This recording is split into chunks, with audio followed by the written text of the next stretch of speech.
오늘 우리에게 주시는 하나님의 말씀은 빌립보서 2장 1절로 11절까지의 말씀입니다. 우리 한 절씩 교독하도록 하겠습니다. 그러므로 그리스도 안에 무슨 권면이나 사랑의 무슨 위로나 성령의 무슨 교제나 긍휼이나 자비가 있거든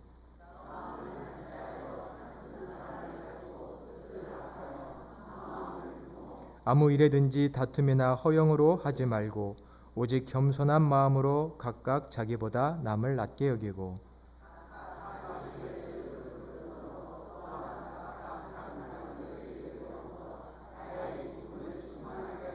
너희 안에 이 마음을 품으라. 곧 그리스도 예수의 마음이니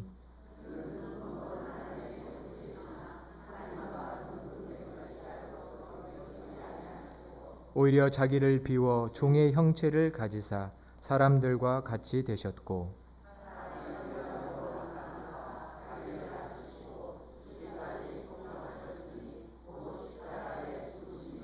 이러므로 하나님이 그를 지극히 높여 모든 이름 위에 뛰어난 이름을 주사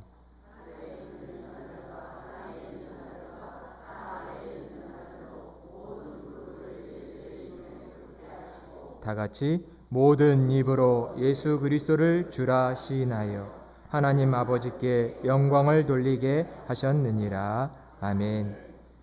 할렐루야. 오늘도 주님의 말씀이 우리에게 새 믿음과 결단 주시기를 간절히 축원합니다. 비가 많이 오는 가운데서도 이 예배 자리를 지켜주신 여러분께 주님의 크신 은총이 특별히 함께 하시기를 간절히 소망합니다. 우리는 그동안 그리스도인의 인격이라는 주제로 시리즈 설교를 나눠왔습니다. 첫 번째 시간은 변명과 정직, 두 번째는 관용과 배타, 갈등과 화해, 소명의식, 믿음 능력, 지난 주일에는 깊이의 인격, 그리고 오늘은 마지막 시간으로 겸손의 인격을 함께 말씀으로 나누어 보려고 합니다. 그동안 그리스도인으로서 내 모습을 또 내 인격을 돌아보고 또 결단한 것을 지켜오는 그런 귀한 시간이 되셨기를 간절히 소망합니다. 우리의 인격, 그리스도인들의 인격이란 결국은 하나님의 사랑, 예수님의 사랑을 얼마나 깊이 깨닫느냐, 그리고 그 사랑으로 어떻게 살아가느냐에 달려 있습니다. 시리즈 설교의 주제 말씀이 요한복음 13장 34절 35절 말씀이었습니다. 새 계명을 너희에게 주노니 서로 사랑해라. 내가 너희를 사랑한 것 같이 너희도 서로 사랑하라. 너희가 서로 사랑하면 이로써 모든 사람이 너희가 내 제자인 줄을 알리라. 하나님이 우리를 얼마나 사랑하시는지 깨닫는 사람은 그 사랑으로 내 삶을 만들어갑니다. 그 사랑을 흘려보내고요, 그 사랑을 가르쳐 줍니다. 하나님의 사랑이 우리 그리스도인의 인격이 자라나는 이 밭이 되는 것이고 우리는 거기에 뿌리를 내리고 성장합니다. 특별히 이 시간들이 하나님의 사랑에 더 관심 갖고 더 알아가는 시간이 되었기를 소망하고 있습니다. 오늘은 마지막으로 겸손이라는 것을 나누려고 합니다. 겸손, 생각하고 생각해도 참 어려운 겁니다. 그리스도인들 겸손이라고 하는 거 다 중요하다고 압니다. 모르는 사람이 없습니다. 하지만 내 삶에 이뤄내기란 참으로 어렵지요. 우리는 늘 내가 그래도 저 사람보다는 조금 더 괜찮은 사람이지, 내가 좀 더 낫지, 내가 좀 더 높아져야지 라는 이런 생각 때문에 늘 내 양심과 충돌하고요, 성령께서 내 영과 충돌하셔서 우리는 늘 다투고 있습니다. 그래도 내가 저 사람보다 낫지, 내가 조금 더 괜찮은 사람이지, 이런 생각이 늘 우리 안에 들어와서 우리의 마음을 힘들게 할 때가 많습니다. 다른 사람보다 내가 조금 더 인정받고 싶고요. 다른 사람보다 내가 조금 더 높아지는 게 낫습니다. 그것을 원하고 있습니다. 그 마음이 자꾸 내 안에서 생깁니다. 그런 생각하지 말아야지, 이런 마음 먹지 말아야지 하면서도 자꾸 내 안에 그런 생각이 올라오지요. 이런 모습을 생각할 때 난 여전히 자유롭지 못한 존재구나 라는 생각을 합니다.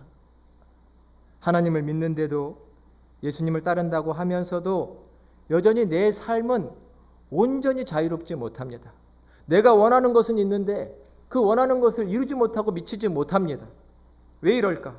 늘 이런 생각이 우리를 힘들게 할 때도 있습니다. 겸손이라고 하는 것은 인격의 종착점과 같습니다.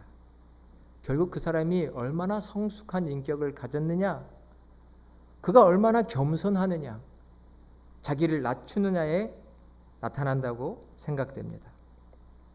그리스도인으로서 예수님 본받기를 다 원하지요. 예수님 본받은 우리의 인격이 가장 어디서 나타나느냐? 결국 그리스도의 겸손을 배웠느냐, 따르고 있느냐, 그분의 겸손이 내 안에 있느냐에 나타날 겁니다. 그리스도인의 겸손. 오늘 말씀에서는, 성경에서는 이 예수님의 겸손을 가리켜 자기 비움이라고 말씀 증거하고 있습니다. 자기를 비우신다. 헬라 말로는 케노시스라고 말합니다. 자기를 비워내는 것. 꽉 차 있는 나 비워내는 것. 많은 것을 가지고 있는 나를 비워내는 것. 이것을 자기 비움으로, 겸손으로 오늘 말씀은 증언해 주고 계십니다. 우리 본문 5절부터 7절의 말씀을 다시 한번 봉독해 보도록 하겠습니다. 5절부터 7절의 말씀입니다. 너희 안에 이 마음을 품으라. 곧 그리스도 예수의 마음이니 그는 근본 하나님의 본체시나 하나님과 동등됨을 취할 것으로 여기지 아니하시고 오히려 자기를 비워 종의 형체를 가지사 사람들과 같이 되셨고. 아멘. 이 말씀에 보면 일단 사도 바울은 권면합니다. 너희 안에 이 마음을 품어라. 어떤 마음인가요? 그리스도 예수의 마음이다. 여러분, 예수님의 마음을 품고 계신가요? 이 마음은 겸손한 마음이라고 오늘 본문에 말하고 있습니다. 너희 안에 겸손하신 예수 그리스도의 마음을 품어라. 품고 살아가라. 그는 근본 하나님과 같은 분이셨지만, 하나님과 동등한 분이셨지만 자기를 비워내서 이 땅에 오셨고 인간이 되셨다라고 말씀합니다. 7절에 자기를 비워 종의 형체를 가지셨다라고 되어 있습니다. 오늘 이 예수님의 자기 비움, 또 이 주님의 모습을 우리가 본받아야 하는 것을 함께 나누려고 합니다. 예수님은 자기를 비워내시되 인간이 되신 것뿐만 아니라 이 땅에 오셔서 죄 많고 허물 많고 약점투성이인, 심지어는 완악하고 강팍한 죄인들을 위해서 자기 자신을 십자가에 내어주어 죽기까지 자기를 완전히 비워내신 예수님이셨습니다. 그 예수님의 자기 비움을 배울 수 있느냐? 따르고 있느냐? 우리에게 있느냐? 오늘 하나님께서 우리에게 말씀하십니다. 여기에 우리 그리스도인의 인격의 종착점이 있습니다. 자기를 비운다는 것은 단순히 자기를 낮추는 비하를 가리키는 게 아닙니다. 내가 가지고 있는 권리들이 있는데 그것을 붙들려고 하는 그런 내 모습에서 사랑이라는 것을 위해, 하나님의 사랑을 알았기에 그 사랑을 실천하기 위해 내가 가지고 있는 그 권리를 자유롭게 내려놓을 수 있는 선택을 할 수 있는 것, 이것을 겸손이라고 말할 수 있습니다. 사랑을 위해, 사랑을 알았기에 내가 가지고 있는 이 권리를 자연스럽게, 자유롭게 내려놓을 수 있는 것, 이것을 자기의 비움이라고 말할 것입니다. 먼저 예수님을 보면 오늘 말씀에 예수님은 하나님과 동등한 분입니다. 그분은 인간이 아니시라 하나님이십니다. 그분 안에는 신성의 모든 충만이 육체로 거하신다고 성경에 말하고 있습니다. 그분은 하나님이시고 하나님과 동등한 분이십니다. 근데 그분은 그것을 내려놓고 이 땅에 인간으로 오셔서 또한 인간을 구원하기 위해서 십자가에 죽으셨습니다. 물론 오늘 말씀에는 정확히 표현되어 있지 않지만 예수님은 어떻게 그렇게 하실 수 있었을까? 그냥 하나님이 시켜서 이 땅에 오신 건가? 그것이 아니라 복음서의 말씀들 성경 곳곳을 읽어보면 예수님의 마음을 우리가 헤아려 볼 수 있습니다. 예수님은 너무나 자주 여러 곳에서 이런 말씀을 하십니다. 내가 하나님 안에 거하고 하나님 아버지께서 내 안에 거하시고 있는 것을 너희가 아느냐? 성경에는 복음서에는 이런 주님의 증언이 많습니다. 아버지와 나는 하나이니라. 이 말씀. 예수님은 하나님 안에 거하셔서 하나님이 예수님을 얼마나 사랑하시는지, 하나님의 안에서 그분이 하나님의 아들됨이 어떠한 것인지를 예수님은 잘 알고 계셨습니다. 아버지가 나를 사랑하시고 아버지가 나를 통해서 펼쳐가실 일들을 예수님은 잘 알고 계셨습니다. 하나님의 뜻, 하나님의 계획을 알고 계셨고 그 사랑 속에서 그 자기의 가치의 존재의 의미를 통해서 예수님은 자기를 내려놓고 비워서 이 땅에 오실 수 있었던 것이죠. 자기 비움이란 우리에게는 신앙의 핵심에 속하는 것입니다. 예수님은 자기를 비워 이 땅에 오셨고 우리를 위해 생명을 주셨는데 우리는 왜 이리도 자기를 비운다는 것이 쉽지 않나요? 저희는 이미 앞선 여러 설교의 시간들을 통해서 이미 조금 다뤄봤습니다. 우리 그리스도의 인격이 무엇이고 인격의 성숙이 왜 쉽지 않은가? 나는 성장하고 싶고 성숙하고 싶은데 나라는 인격이 왜 이렇게 아직도 다듬어지지 않는지, 툭하면 거짓말을 하고요.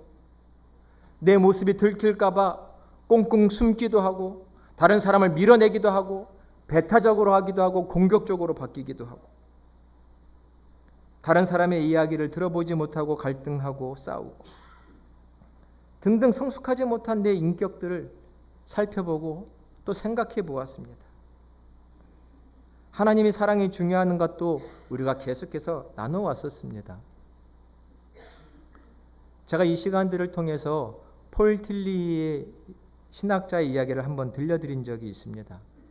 오늘 또 한번 그분의 이야기를 함께 나눠보기를 원하는데요. 독일의 유명한 폴 틸리라고 하는 신학자가 그의 저서 존재의 용기라는 책에서 이런 이야기를 했습니다. 여러분 시간이 되시면 꼭 이 책을 한번 읽어보시기를 바랍니다.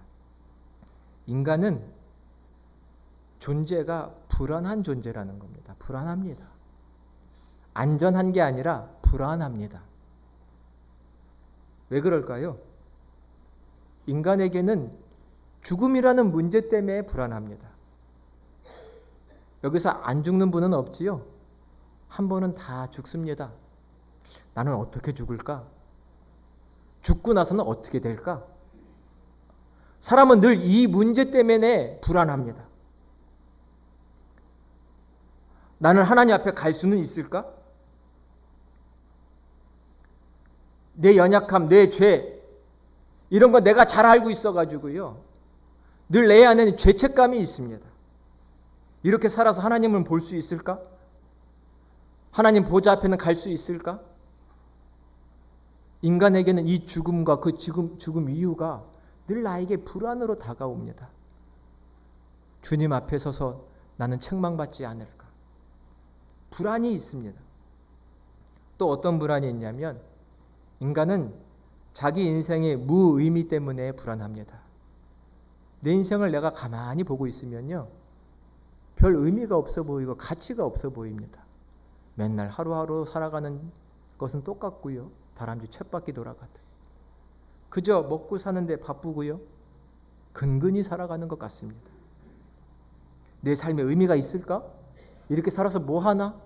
등등 이 존재의 무의미 때문에 인간은 늘 이 기본적인 불안이 있다고 그는 책에서 자세히 설명합니다. 내 존재 자체가 자꾸 흔들흔들거립니다. 평안하지 않고요. 흔들흔들거려요. 존재가 불안하다라고 말합니다. 이렇게 살아도 되나? 이렇게 존재해야 하는가? 사람에겐 용기가 필요합니다. 살아낼 용기, 살아갈 용기, 존재의 용기가 필요한데 잘 생기지 않습니다. 그 불안한 마음 때문에. 근데 인간은 반대로 이 불안 때문에 어떻게 하냐면 자기를 더 높이 만들려고 합니다. 더 많은 것을 가지고 더 높은 자리에 오르려고 하고요. 다른 사람보다 내가 인정을 더 받아야지 라는 마음이 우리의 불안의 마음을 해소시켜 줄 수 있을 것처럼 인간은 노력합니다. 다른 사람이 칭찬받기보단 내가 칭찬받는 게 좋지요. 다른 사람이 높이 올라가는 것보다 내가 높이 올라가는 게 낫지 이렇게 생각합니다. 그러면 나라는 존재가 조금 덜 불안하고 괜찮은 것처럼 생각될 수 있는 거죠. 하지만 틸리히는 그렇지 않다고 말합니다. 그의 책에는 이렇게 쓰여 있는데요. 한번 들어보시기 바랍니다. 존재의 용기. 우리가 내 인생을 살아갈 용기는 자기 자신을 근거로 하는 것이 아니라 존재 자체이신 하나님 안에서만 이 용기를 발견할 수 있다라고 말합니다.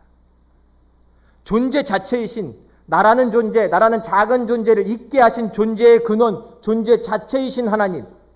그분 안에 나라는 작은 존재가 거할 때, 나라는 작은 존재의 의미를 그분 안에서 내가 깨달을 때, 그분이 나를 얼마나 사랑하시는 내가 알 때, 나라는 존재는 이 땅을 살아갈 용기를 갖게 된다는 것입니다. 하나님의 뜻에 맞는 존재로, 의미 있는 존재로 살아갈 용기를 하나님 안에서 얻게 된다. 그러니 틸리히는 하나님 안에 거하는 것이 얼마나 중요한지를 말하고 있습니다. 그 외에 하나님 밖에 다른 것들, 거기서 우리의 불안을 해결해 보려고 하지만 결코 인간은 해결할 수 없다는 겁니다. 예수님도 내가 아버지 안에 내가 있음을 깨닫고 그분 안에서 주님은 참 자유로 자기를 비워서 이 땅에 오시고 구원의 사역을 이루셨습니다. 마땅히 우리 성도들도 하나님 안에 거하며 내 삶의 존재의 용기를 회복해야 합니다. 우리는 이미 하나님의 사랑을 충분히 받았습니다. 믿으시나요? 하나님의 사랑이 충분히 있습니다. 오죽 사랑하시면 자기의 아들을 이 땅에 보내셔서 십자가에서 우리를 대신해서 죽게 하시나요? 오죽 사랑하시면 그렇게 하시나요? 이 사랑을 아는 사람이 있고요. 이 사랑을 모르는 사람이 있습니다. 이 사랑 안에 거하며 자유로운 사람이 있고요. 여전히 이 사랑을 몰라 세상 밖으로 나아가 다른 곳에서 내 존재의 불안을 해결해 보려고 하는 사람들이 있습니다.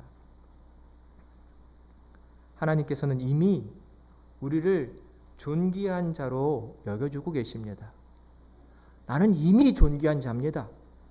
이것을 잘하고 못하고에 따라서 필요 없어가 아니라 조건 상관없이 내가 무엇을 했든 상관없이 하나님은 이미 나를 존귀한 자로 여겨주십니다. 그리스도의 보혈로 우리를 사셨기 때문이죠.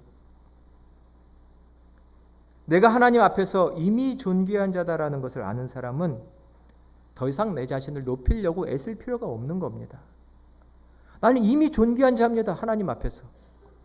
나라는 존재가 이미 존귀해요. 그럼 내 스스로를 높이려고 애쓸 필요가 없습니다.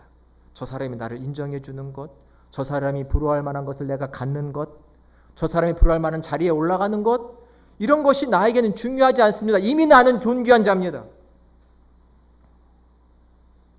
이 마음을 가지고 살아갈 때 우리는 그리스도께서 자기를 비워내신 것처럼 우리 자신이 가지고 있었던 권리들을 자연스럽게 내려놓을 수 있습니다.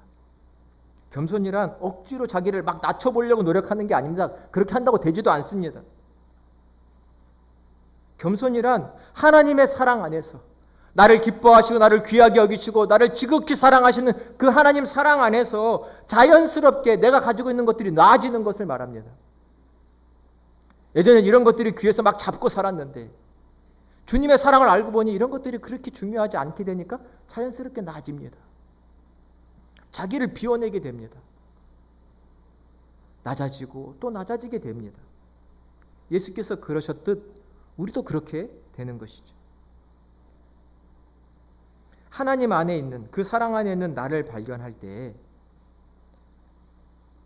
우리는 그동안 해왔던 여러 삶의 부족한 인격의 모습들이 하나씩 사라져가는 것을 보게 됩니다. 오늘 말씀해 보면 다툼과 허영이 인간에게 많다고 써 있습니다. 내 자신을 높이려고 하다 보니까 더 많이 가지려고 하다 보니까 늘 싸우고 다투죠. 또 내 자신을 포장하고 싶어지는 마음 때문에 우리에게는 허영이 있는데 그런 것들이 하나씩 다 벗겨지기 시작합니다. 저 사람보다 내가 더 낫지, 내가 더 나은 사람이 되어야 되지, 이런 마음 때문에 우리는 다른 사람과 같은 마음을 갖지 않습니다. 더 높은 마음, 더 부한 마음. 그런데 자기를 비우기 시작하다 보니, 나를 존귀 여기시는 하나님의 사랑 안에 거하다 보니 내 마음이 낮아지고 다른 사람과 같은 마음, 같은 뜻, 그리고 합하게 된다고 오늘 말씀하십니다. 지금 저희의 모습은 어떤가요? 사랑하는 형제들과 자매들과 우리 가족들과 같은 마음이세요? 같은 뜻이세요? 합쳐져 계세요? 그랬다면 우리는 그리스도의 겸손을 배운 자들이 된 것입니다. 자신을 더 낮추면, 자기를 더 비우면 어디까지 갈 수 있을까요? 나보다는 저 사람이 더 괜찮은 사람이네, 더 훌륭한 사람이네, 이러한 마음의 고백이 들기까지 합니다. 오늘 본문의 말씀 2절과 3절의 말씀을 같이 한번 봉독해 보겠습니다. 마음을 같이하여 같은 사랑을 가지고 뜻을 합하며 한 마음을 품어 아무 일에든지 다툼이나 허영으로 하지 말고 오직 겸손한 마음으로 각각 자기보다 남을 낮게 여기고. 아멘. 자기를 비우고 또 비우면 어디까지 돼요? 그냥 같은 마음 정도가 아니라 내가 더 낮아져서 저 사람이 더 낫다, 저 사람이 더 훌륭하고 괜찮다라는 생각을 갖게 됩니다. 이런 생각으로 살고 계신가요? 쉽지 않죠. 그러나 우리네 인격의 종착점은 여기입니다. 나보다 저 집사님, 저 권사님, 저 장로님이 훨씬 훌륭하네. 내 남편, 내 아내, 알고 보니 내 자식이 나보다 더 훌륭하네. 이런 마음까지 가는 겁니다. 하나님의 사랑 안에서 하나님 나를 얼마나 존귀하시는지를 알 때 내 마음은 이렇게까지 낮아집니다. 자기 비움, 그것이 우리의 인격이 되는 것이죠. 간절히 바라옵기는 우리 모두 이런 예수님의 마음을 품게 되시기를 간절히 축원드립니다. 하나님 사랑 모르면요, 여전히 우리는 다툼, 허영에 쌓여 내 삶은 시끄럽기 그지없습니다. 내 생각이 더 옳고요, 내 생각이 더 옳고, 이거 주장하다 보면 늘 갈등을 빚습니다. 솔직히 말하면 나라는 존재, 여전히 불안하다는 것을 그냥 티내고 사는 겁니다. 가족 안에서도 내 자신에게 자신이 없어서 불안한 것을 그냥 티내고 사는 겁니다. 목소리 높이면서 주장하면서, 때로는 우겨가면서. 교회 안에서도 마찬가지입니다. 나라는 존재가 불안하다는 것을 그냥 티내고 삽니다. 다른 사람과 비교하고 다른 사람 말한 것 별로 신경 안 쓰고 말한 건데 그 말 한마디가 내게 꽂혀가지고 나는 늘 마음이 시끄럽고요, 날카롭고, 그러다 보면 옥신각신 다투고 때로는 분열도 됩니다. 보면 결국 하나님 안에서 내가 얼마나 사랑받고 얼마나 존귀인지를 알지 못해서 일어나는 일들입니다. 우리 하나님 아버지께서, 예수님께서 우리를 얼마나 귀하게 여기시는지를 깊이 깨닫는 저와 여러분이 되시기를 간절히 축원드립니다. 1986년 좀 오래전 일입니다. 미국에 기독교계를 충격에 빠뜨린 소식이 하나 있었으니 헨리 나우엔, 여러분 그 이름을 들어보셨죠? 우리나라에도 그분이 쓴 책들이 많이 번역되어 있습니다. 헨리 나우엔이라고 하는 하버드 대학의 교수가 갑자기 돌연 자기 하버드 대학 교수직을 사직하고 그만두고 미국의 매사추세츠 발달장애인, 지적장애인들이 모여있는 그 시설에 작은 일을 맡아서 일하기 시작한 겁니다. 하버드 대학, 세계의 최고의 대학입니다. 그리고 그 대학에서도 가장 명망 있기로 유명한 분이 이 헨리 나우엔입니다. 근데 그분이 돌연 그 직을 사직하고 시설로 들어갔습니다. 그것도 발달장애우들이 있는 시설입니다. 그곳에 들어가서는 그들의 행동교정, 또 지적인 것을 돕는 일을 했습니다. 식사를 먹이는 것, 옷을 입는 것, 세수를 하는 것 등등 여러 가지 삶의 훈련을 그들과 같이 하면서, 그들과 동거하면서 그 일을 한 겁니다. 그 좋은 자리, 내 아들이 대학 교수라면 얼마나 세상에 떵떵거리며 자랑을 하나요? 하버드 대학의 교수고요. 명예가 있습니다. 그분이 쓴 책이 200권 이상이 베스트셀러가 됐으니 그분이 가지고 있는 세상으로부터의 평판이 어느 정도인지 알 수 있죠. 사람들이 물었습니다. 왜 그러셨습니까? 왜 갑자기 그 교수직을 내려놓고 저 시설로 들어가신 겁니까? 사람들이 궁금해했겠고 물었겠지요. 그 대답으로 그분이 한 권의 책을 썼습니다. 그 책의 이름이 예수의 이름으로 In the name of Jesus라는 책입니다. 그분은 그 책에서 먼저 질문하고 스스로 답을 합니다. 예수님을 정말 아는 길이 무엇이냐? 예수님 통해 계시된 하나님을 아는 길이 무엇이냐? 질문하고 그에 대한 대답을 스스로 하며 자기가 왜 이러한 선택을 했는지를 답합니다. 예수를 정말 아는 길이 무엇이냐? 그리고 그 답은 이겁니다. 내리막길을 살아봐야 한다. 그래야 예수님을 정말 아는 길이 열린다. 내리막길을 살아봐야 한다. 예수께서 보이신 종의 형체, 종의 모습, 올라가는 길, 올라가려고만 하는 길이 아니라 내리막길을 살아봐야 한다는 것이죠. 그는 말합니다. 나는 늘 올라가는 길만 추구했습니다. 어릴 때부터 신동이란 천재라는 소리를 들었고 늘 명문 학교를 나왔고 명문 대학을 나왔고 명문 대학의 교수가 되었고 내가 하는 말에 사람들이 귀를 기울여줬고 나를 만나려고 많은 사람들이 내게 모여왔고 늘 나는 올라가는 길만 추구하며 살았습니다. 나는 작은 성공의 외로운 꼭대기를 향하여, 그래서 작은이라고 표현한 것은 가치가 없다는 얘기입니다. 작은 성공의 외로운 꼭대기를 향하여, 작은 인기, 작은 권력의 꼭대기를 향하여 오르막길만을 추구하며 살아왔습니다. 그런데 어느 날 아담이라고 하는, 이 아담은 발달장애우의 이름입니다.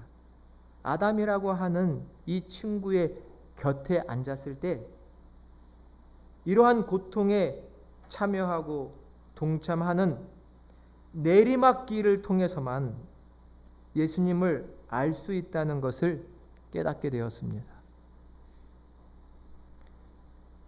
이 고통받는 어려운 처지에 살아가는 사람들과 함께 할 때만 그 높은 자리, 올라가는 자리, 꼭대기가 아니라 이곳을 내려가려고 할 때만 예수님을 바로 알 수 있다는 것을 내가 깨닫게 되었습니다. 자기를 비워 내려가면 그곳에 계신 예수님을 만나게 된다는 고백입니다. 그래서 나는 이곳에 와 있다라고 헨리 나우엔은 고백을 했습니다. 우리 인격의 종착점은 그리스도의 겸손을 본받는 겁니다. 자기를 낮추고 비우고 또 비우는 자리까지 가는 겁니다. 사랑하는 여러분, 하나님의 사랑을 얼마나 알고 계십니까? 그 조건 없는 사랑, 한결같은 사랑, 변함없는 사랑, 나를 지극히 귀히 여겨주시는 그 사랑을 얼마나 알고 계십니까? 그 하나님 안에서 나라는 존재는 살아갈 용기를 얻습니다. 이 용기는 자기를 비워낼 수 있는 용기입니다. 이거 잡지 않아도, 저 위에 올라가지 않아도 살 수 있다는 겁니다. 충분히 살아갈 수 있습니다. 하나님이 나를 존귀히 여기신다는 걸 알 때 나는 인간으로서 살아가는 자유가 무엇인지를 알고 자기를 비우는 선택을 해가며 살아가게 될 것입니다. 이러한 사랑, 이 놀라운 사랑을 깊이 깨달으시는 저와 여러분이 되시기를 간절히 축원합니다. 이 사랑 안에서 그리스도를 본받고 그리스도의 향기를 발할 수 있는 참된 인격자, 그런 사람이 저와 여러분이 다 되시기를 예수 그리스도의 이름으로 간절히 축원드립니다. 기도하겠습니다.